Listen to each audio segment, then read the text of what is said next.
If your YouTube recap is not working, not showing, I'll show you how to find your YouTube recap for 2025 right away. It's a really easy process. So first, you need to go ahead and open any web browser. If you're using iPhone, go ahead and open Safari.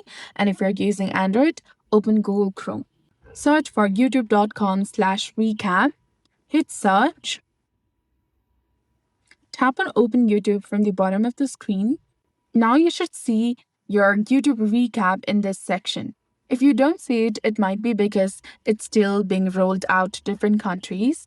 It should appear any minute or hour now. Just keep checking the profile section and ensure that you're on the right account. And eventually, your YouTube recap will show up there. Update your YouTube application. Open your Play Store or App Store. Simply search for YouTube application.